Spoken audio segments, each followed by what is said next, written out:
اللہ کے حبیب صلی اللہ علیہ وسلم نے معراج کی رات ایسے مرد اور ایسی عورتیں بھی دیکھی کہ جن کے پاس ہنڈیا میں پکا ہوا پاک اور صاف گوشت پڑا ہوا ہے، پاکیزہ گوشت پڑا ہوا ہے، وہ نہیں کھا رہے، مگر وہ ایسا گوشت کھا رہے ہیں جو بدبودار ہے، پلید ہے، جو گندا گوشت ہے اور بدبودار سڑا ہوا گوشت کھا رہے ہیں۔ اللہ کے نبی نے پوچھا جبرائیل یہ کون لوگ ہیں جو پاکیزہ گوشت چھوڑ کر گندا اور بدبودار گوشت کھا رہے ہیں؟ تو جبرائیل نے عرض کیا یا رسول اللہ صلی اللہ علیہ وسلم یہ وہ لوگ ہیں جو دنیا میں زنا کیا کرتے تھے اور جو اپنی حلال بیویوں کو چھوڑ کر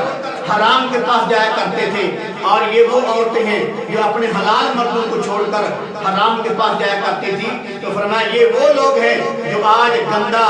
گلا سڑا بدبودار گوشت کھا رہے ہیں، یہ وہ لوگ ہیں جو دنیا میں زنا کیا کرتے تھے۔ تو میرے عزیز بھائی قرآن بھی کہتا ہے وَلَا تَقْرَبُوا الزِّنَا إِنَّهُ كَانَ فَاحِشًا، اللہ کا قرآن کہتا ہے کہ زنا کے قریب نہ جاؤ، یہ بالکل بے حیائی والا کام ہے۔ اور حدیث مبارکہ کے اندر بھی آتا ہے، اللہ کے نبی کا فرمان مبارک ہے، فرمایا الزنا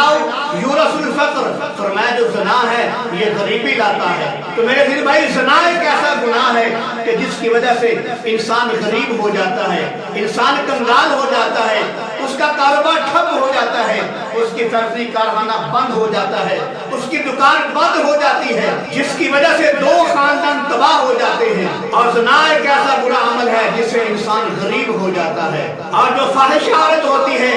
یہ برائی کی دعوت دیتی ہے،